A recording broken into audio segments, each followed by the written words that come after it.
அரக்கு மாளிகை கதையின் தொடர்ச்சி. கதை ஒன்று சொல்லும் பாணியில் தன் தொண்டையை சரிப்படுத்திக் கொண்ட சௌமினி மேலும் தொடர்ந்தாள். என் அம்மாஞ்சி சுவாமிநாதன் சில தினங்களுக்கு முன் இங்கே வந்திருந்தான். அன்று அவன் எதேச்சையாக மஞ்சுளாவை காண நேரிட்டது. அன்றில் இருந்த அவன் தொந்தரவு என்னால் பொறுக்க முடியவில்லை. மஞ்சுளா மீது அவனுக்கு கட்டுக்கடங்காத காதல் ஏற்பட்டு விட்டதாம். எப்படியாவது நான் அவளை அவனுக்கு கல்யாணம் செய்து வைத்தாக வேண்டும் என்று நிர்பந்தித்து கொண்டிருக்கிறான் என்றாள். நிஜமாகவா? அதனால்தான் அடிக்கடி ஆசாமி உங்களை காண நமது பங்களாவுக்கு ஓடி வருகிறான் போலும் என்று கூறிவிட்டு பொறாமையுடன் பற்களை கடித்தான் ஜெகதீசன். கண்கள் சிவந்து கழுத்து பக்கம் இரத்த குழாய் புடைக்க அவன் முகம் விகாரமாக வெறி கொண்டவன் போல் நிமிஷத்திலே மாறிவிட்டதை கண்ட சௌமினி சற்றே நடுங்கிவிட்டாள். ஜெகதீசா, பொறுமையாக இரு. அவன் நிர்பந்தித்தால் நான் ஒப்புக்கொண்டு விடுவேனா? மஞ்சுளா என் புக்ககத்து உறவு பெண். ஜெகதீசனுக்கு வாழ்க்கைப்பட போகிறவள் என்று சொன்னேன். அதிலே என்னிடம் அந்த முரடனுக்கு மனஸ்தாபம். அவனது கோபத்தை பற்றி ஒன்றும் கவலைப்படவில்லை. ஆனால் என்று கூறிவிட்டு தயங்கினாள். மேலே சொல்லுங்கள் சித்தி என்று வற்புறுத்தினான் மைந்தன். நீ பரந்த மனம் படைத்தவன், படித்த புத்திசாலி பையன். தாயைப் போல் என்னை நேசிக்கிறாய். என் துயரமும் கஷ்டமும் உன்னை பாதிக்கும் என்று நம்புவதால் உன்னிடம் இந்த ரகசியத்தை சொல்கிறேன். என் குடும்பத்தின் முழு வரலாறும் உன் அப்பாவுக்கு கூட தெரியாது. என் அம்மாஞ்சிக்கு அவற்றை பற்றி தெரியும். மஞ்சுளாவை தனக்கு மனம் முடித்து வைக்காவிடில் அவற்றை அம்பலப்படுத்தி விடுவதாக என்னை பயமுறுத்துகிறான். ஒரு வார காலமாக எனக்கு இதை உன் தமையனிடம் சொல்லிவிடுவானோ என்றுதான் பயமாக இருக்கிறது. என்னை பற்றிய செய்தியானாலும் பரவாயில்லை, பொறுத்து கொள்வேன். என் சகோதரியின் வாழ்வின் ரகசியத்தை உன் தமையன் ஏன் அறிய வேண்டும்? அறிந்தால் என் குடும்பத்தை பற்றி அவதூறாக பேசுவான். அந்த அவமானம் தாளாது நான் தற்கொலைதான் செய்து கொள்ள நேரும் என்றாள். படபடவென்று பற்களை கடித்தான் ஜெகதீசன். ஆத்திரத்துடன், அது என்ன விஷயம் சித்தி?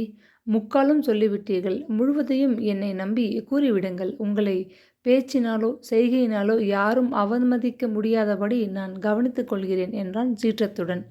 சிறு வயதில் என் சகோதரி தவறி ஒரு மோசக்காரன் வலையில் வீழ்ந்து வஞ்சகப்பட்டு விட்டாள். தான் தாயாக விட்டதை உணர்ந்த அவள் அவமானம் தாளாது தற்கொலை செய்து கொண்டு விட்டாள். நாங்கள் திரும்பி நினைத்தும் பார்க்க விரும்பாத துன்பகரமான விஷயத்தை மீண்டும் நினைவுபடுத்த சுவாமிநாதன் சூழ்ச்சிகள் செய்கிறான். என் சகோதரிக்கும் அவளை வஞ்சித்த வாலிபனுக்கும் இடையே எழுதப்பட்ட கடிதங்களின் ஒரு பகுதி அவன் வசம் எப்படியோ சிக்கிவிட்டிருக்கிறது. அரக்கு பெட்டி ஒன்றில் இவற்றை சேகரித்து வைத்து கொண்டு இதோ அம்பலப்படுத்தி விடுவேன் என்று என்னை மிரட்டுகிறான். யோசித்து பார்த்தேன். வேறு வழியில்லை. ஒரு முடிவுக்கு வந்துவிட்டேன். பெட்டியில் உள்ளதை பேஷாக கொண்டு போய் எல்லோரிடமுமே காட்டு. பயமில்லை என்று அவனிடம் நாளைக்கு சொல்லிவிடப் போகிறேன். உயிர் போனாலும் சரி, மஞ்சுளாவை அந்த போக்கிரி மணக்க சம்மதிக்க மாட்டேன்.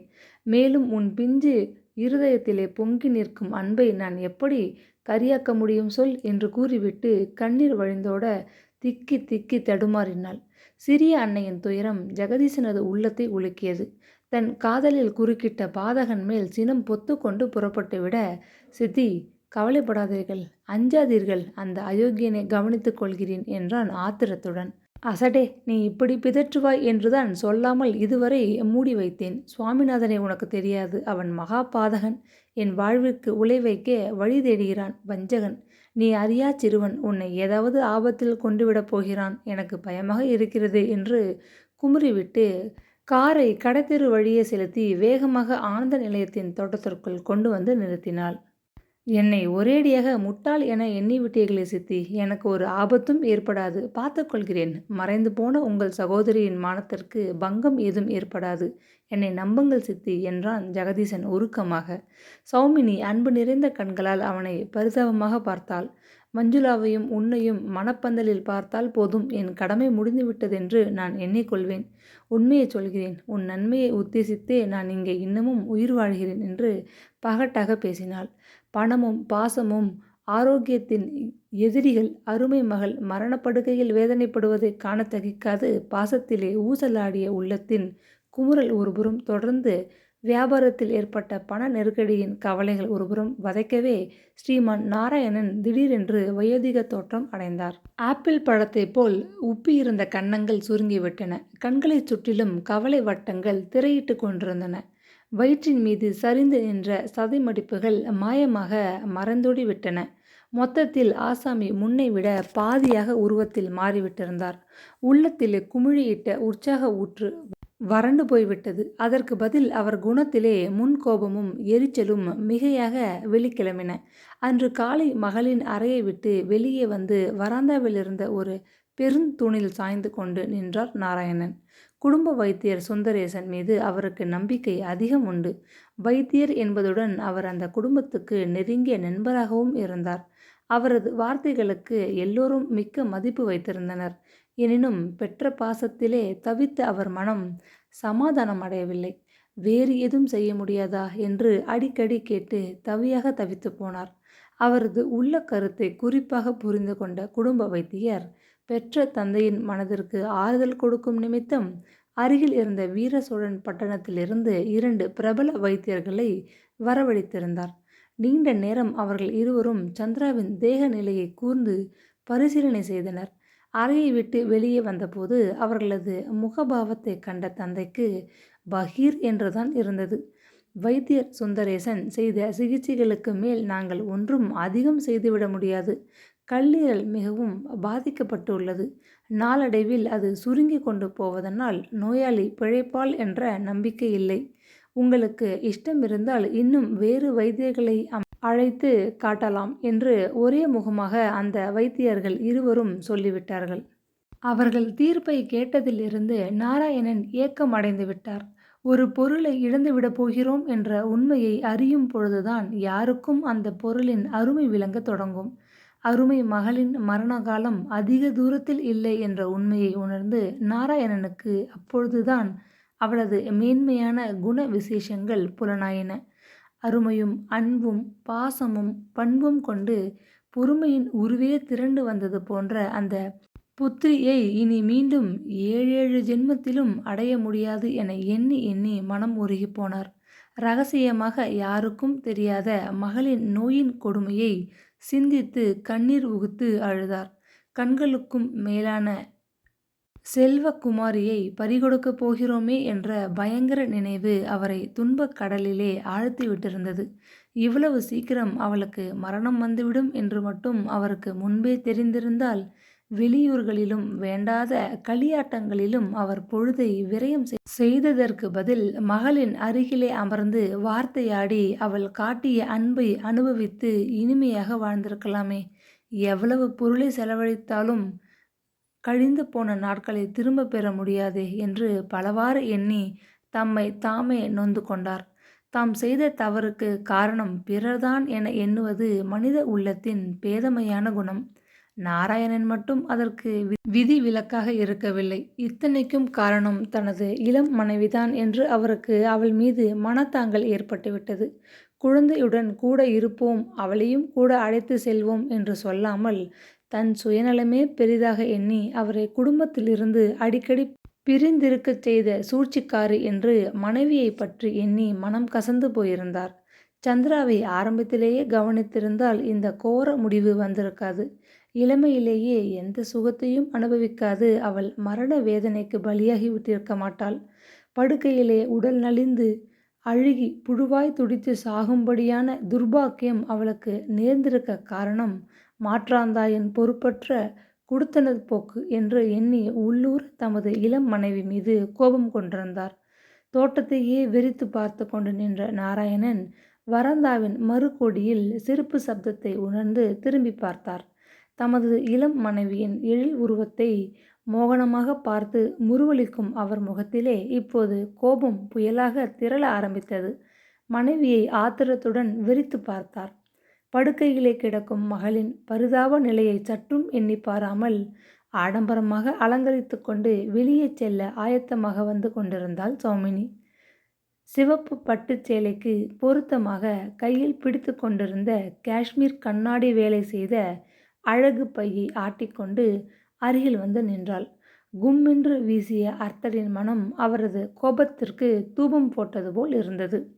நில், விடிந்ததும் விடியாததுமாக எங்கே புறப்பட்டே என்று அதட்டினார் கோபத்துடன். முன்கோபி, வேலைக்காரர்கள் முன் சட்டென்று சீறி விழும் சிறு மதி படைத்தவர் என்றெல்லாம் கணவனது குண விசேஷங்களை எடை போட்டு அளந்து வைத்திருந்த சௌமினி திடுக்கிட்டு ஸ்தம்பித்து போய் நின்றுவிட்டாள் ஒரு கணம். இந்த திடீர் தாக்குதலை அவள் கனவிலும் எதிர்பார்க்கவில்லை. புருவங்களை லேசாக உயர்த்தி கண்களை இடுக்கிக் கொண்டு கொஞ்சலாக மெல்ல சிரித்தாள் பதிலுக்கு. யாரோ என்று பயந்து விட்டேன். இவ்வளவு விரைவில் எழுந்து விட்டீர்களே, இன்னும் கொஞ்ச நேரம் தூங்கியிருக்கலாமே என்றாள் அனுதாபம் நிறைந்த இனிய குரலில். இவ்வளவு நாளும் தூங்கிக் கொண்டுதான் இருந்தேன். ஆனால் இப்பொழுது நன்றாக விழித்து கொண்டு விட்டேன் என்று ஏளனமாக கூறிவிட்டு அவளை வெறுப்புடன் உறுத்து பார்த்தார். சௌமினியின் அழகிய முகம் குப்பென சிவந்து போயிற்று. பயத்திலே நெஞ்சு பதறியது. ஆத்திரத்தில் ஏதேதோ பேச வாய் துடித்தது. ஆனால் அவள் சற்றென்று தன் உணர்ச்சிகளை கட்டுப்படுத்தி கொண்டு ஒயிலாக நின்று உல்லாசமாக புன்னகை செய்தாள். ரொம்ப கோபமாக இருக்கிற போல் இருக்கிறது. உங்களுக்கு நான் ஏதாவது செய்ய வேண்டுமா? சொல்லுங்கள், செய்கிறேன் என்றாள் மிகவும் தாழ்மையாக. நாராயணன் நேரடியாக பதில் அளிக்கவில்லை. குழந்தையின் உடல்நிலையை பற்றி கொஞ்சமாவது நீ சிந்தித்தாயா? உனக்கு ஈவு இரக்கம் ஏதாவது இருக்கிறதா? உன் மனம் என்ன கல்லா? கல்யாண வீட்டுக்கு புறப்படுகிறவள் போல என்ன ஆடம்பரமான அலங்காரம் இது? விடியட்டும் என்று காத்திருந்தவள் போல் இப்பொழுது எங்கே கிளம்பினாய்? இது வீடா சத்திரமா? உன் இஷ்டம் போல் வெளியே போய் வர. நீ குடும்ப பெண்ணா அல்லது என்று கத்திவிட்டு மேலே சொல்லவிருந்ததை பேச கூசியவராக நிறுத்தி கொண்டார். ஆத்திரத்தில் அவரது கண்கள் சிவந்து முகம் விகாரமாக மாறியதை கண்ணுற்ற சௌமினி நடுநடுங்கி விட்டாள். அவரது சுடுமொழிகள் அம்பாக அவள் உள்ளத்தை துன்புறுத்தின. அவமானத்தினால் அவள் மேனி அனலாக பற்றி எரிந்தது. துக்கம் கரைபுரண்டு நெஞ்சை அடைத்து கொள்ளவே உதட்டை கடித்து கொண்டு வாளா நின்றாள். அவளது மௌனம் ஆவேசம் பிடித்த ஒருவனுக்கு வேப்பிலை அடித்தது போல் இருந்தது. மறுபடியும் தொடர்ந்து கூச்சலிட்டார் அவர். பெற்றவளாக இருந்தால் இப்படி அசட்டையாக இருப்பாளா? தான் ஆடாவிட்டாலும் தன் தசை ஆடாதா? வேளா வேலைக்கு சாப்பாடும் இருக்க பங்களாவும் படுக்க மெத்தென்று படுக்கையும் மினுக்க ஆடை ஆபரணங்களும் ஒரு அசட்டு புருஷனும் இருந்தால் எவள்தான் சும்மா இருப்பாள்? உன்னை சொல்லி குற்றமில்லை, எல்லாம் என் பிசகு. ஆரம்பத்திலேயே உன் போக்குப்படி உன்னை விட்டேன் பார். என் புத்தியை சேச்ச என்று பொங்கி குமுறினர். கிழ வயதை அடைந்துவிட்ட பசித்த சிங்கத்தை போல் ரௌத்திரமாக தன்னை உறுத்து பார்த்த கணவனை நேருக்கு நேர் பார்த்து பேசக்கூட சௌமினிக்கு அச்சமாக இருந்தது. என்ன இருந்த போதிலும் அவரது மனைவி என்ற ஸ்தானத்தின் மகிமையினால்தானே இத்தனை உல்லாசமான ஒரு வாழ்க்கை அவளுக்கு கிட்டியிருந்தது. எனவே அவளுக்கு எதிர்த்து பேச கொஞ்சம் பயமாகவே இருந்தது. இப்போ எங்கே கிளம்பினாய் என்று மீண்டும் அதிகாரத்துடன் இடி குரலில் இறைந்தார் கணவர்.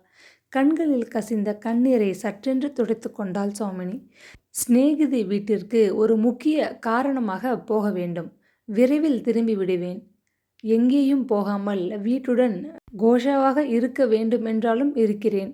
உங்கள் விருப்பத்திற்கு மாறாக நான் என்ன செய்ய போகிறேன்? அதற்கு ஏன் இப்படி எரிய வேண்டும்? ஊர்காதில் பட்டால் சிரிப்பார்கள் என்று சிடுசிடுத்தாள். எதிர்த்து வாயாடினாயோ தெரியுமா என்று உருமிய நாராயணன் அவளை முறைத்து பார்த்தார். ஆமாம், இன்னொன்று உன்னிடம் சொல்ல விரும்புகிறேன். அந்த பயல் இனி இங்கே வரக்கூடாது. வந்தால் எங்களுக்கு பிடிக்காது என்றார் கோபத்துடன். குழப்பத்துடன் சௌமினி விழித்தாள். உன் அருமை அம்மாஞ்சி அந்த தடியன் சுவாமிநாதனை தான் சொல்கிறேன். வேலையில்லா வேலையில் மட்டு மரியாதையின்றி திடுதிடுப்பென்று வந்து நிற்கிறானே, என்னை அவன் என்னவென்று நினைத்து கொண்டான்? பட்டு ஜிப்பாவும் கருப்பு கண்ணாடியும் அவன் சிகரெட்டும் அவன் மூஞ்சியும். பிரம்மச்சாரி பயலுக்கு பெண்கள் இருக்கும் இடத்தில் என்ன வேலை? 4 பேர் பார்த்தால் என்ன சொல்வார்கள் என்று அதட்டி கேட்டார். அவர் மேலே என்னவோ பேசத் தொடங்கும் முன் அம்பிப்பயல் மரத்தட்டிலே ஆரஞ்சு பழரசம் நிறைந்த கண்ணாடி டம்ளரை சுமந்து கொண்டு விரைந்து வந்து அங்கு நின்றான். வெறுப்புடன் வாயை மூடிக்கொண்டு தோட்டத்தின் பக்கம் திரும்பிக் கொண்டார் அவர். எஜமானருக்கு கொடு, எனக்கு வேண்டாம் என்று உத்தரவிட்ட சௌமினி இதுதான் சமயம் என்று காற்றாக கீழே விரைந்தோடி விட்டாள். காரில் ஏறி உட்கார்ந்ததுதான் அவளுக்கு நினைவு இருந்தது. உணர்ச்சியால் கொந்தளித்த எண்ணமெல்லாம் எங்கெங்கேயோ பறந்தோடி விடவே என்ன செய்கிறோம், ஏது செய்கிறோம் என்ற நினைவே இன்றி அவள் மனோவேகத்திலே காரை ஓட்டிக்கொண்டு சென்றாள். காற்றை பிளந்து கொண்டு கடுகிச் சென்ற அந்த வாகனம் பாட்டையில் சென்ற யார் மீதும் மோதாமல் எந்தவிதமான ஆபத்தையும் ஏற்காமல் குறித்த இடத்திலே வந்து நின்றது மிகவும் ஆச்சரியமே. நெற்றி மீது துளிர்த்து கன்னங்களின் ஓரத்தில் வழிந்தோடிய வியர்வையை துடைத்து கொண்டு வண்டியில் நின்று இறங்கினாள் அவள். ஹோட்டல் கமலா விலாசத்திற்கு நுழைந்து நீண்டதாக தெரிந்த ஒரு வராந்தா மீது வேகமாக நடந்து சென்றாள். அதன் முடிவில் இருந்த ஒரு அறையின் வாயிற்படி அருகே வந்ததும் சற்று தயக்கத்துடன் நின்றாள். உள்ளே யாரோ பேசும் குரல் கேட்டது. சற்று தாமதித்துவிட்டு பொறுமை இழந்தவளாக மெல்ல விரல்களால் கதவை தட்டினாள். கதவை திறந்து கொண்டு தலையை நீட்டிய சுவாமிநாதன் முகம் மலர்ந்து போனான். வாருங்கள், எதிர்பார்த்து கொண்டுதான் இருந்தேன் என்று உள்ளே அழைத்துச் சென்றான். அறையின் நடுவே கிடந்த வட்ட மேஜை அருகே உட்கார்ந்திருந்த ஒரு மனிதர் அவளை கண்டதும் சற்றென்று நிமிர்ந்து பார்த்தார். கழுகை போன்ற அவரது கூர்மையான மூக்கையும் சிறுத்த கண்களையும் பார்த்ததும் சௌமினிக்கு கொஞ்சமும் அவரை பிடிக்கவில்லை. முன்பின் அறியாத மனிதர் அவர். ஏனோ அவள் உள்ளம் பயத்திலே பதறியது. மேனி விடவிடவென்று நடுங்கியது. எனது அத்தை மகள் ஸ்ரீமதி நாராயணன் என்று அறிமுகம் செய்து வைத்த சுவாமிநாதன் அவளை உட்காரச் சொல்லி உபசரித்தான். வழுக்கை தலையை தடவிக்கொண்டு ஓரக்கண்களால் கூர்ந்து பார்த்த அந்த மனிதர், இவர்களை நான் எங்கேயோ இதற்கு முன் பார்த்திருக்கிறேனே என்று இழுத்துவிட்டு மீண்டும் மேலும் கீழும் கண்களை ஓடவிட்டார். அவரது குரல், அவர் பேச்சு, அவர் பார்வை யாவும் அவளுக்கு காரணமற்றதொரு கலவரத்தை உண்டாக்கின. நானும் பார்த்திருக்கிறேன், வீர சோழன் பட்டணத்தில் அண்ணாசாமி ஜோசியர் வீட்டில் பார்த்த ஞாபகம் என்று சற்றென்று பதிலளித்த சௌமினி எரிச்சலுடன் மேஜை மீது கிடந்த பத்திரிகையை எடுத்து பிரித்து முகத்தை மூடிக்கொண்டாள். படிக்கும் பாவனையில். ஆமாம், இப்பொழுது ஞாபகம் வருகிறது. எனக்கு ஜோசியம் என்றால் கொஞ்சம் பைத்தியம். அதனால் அடிக்கடி அண்ணாசாமி வீட்டுக்கு போவது வழக்கம். என்று விளக்கம் தந்தார் அவர். ஆமாம் சௌமினி, உங்கள் ஜாதகத்தை கொண்டு வந்து கொடுத்தால் இவர் நன்றாக பார்த்து சொல்லுவார் என்று சிபாரிசு செய்தான் சுவாமிநாதன். என் ஜாதகத்தை ஊன்றி பார்த்து அறிந்து கொள்ள வேண்டிய ஆபத்து ஏதும் எனக்கு வந்துவிடவில்லை. எனக்கு இவற்றில் எல்லாம் நம்பிக்கை கிடையாது என்று துச்சமாக பேசிவிட்டு சினத்துடன் மீண்டும் முகத்தை பத்திரிகை தாளில் மூடிக்கொண்டாள் சௌமினி. வழுக்கை தலை மனிதர் தொண்டையை கனைத்து கொண்டு ஒரு முறை இருமினார். சரி, நான் வருகிறேன், நேரமாகிறது எனக்கு என்று பொதுவாக கூறிவிட்டு எழுந்திருந்தார்.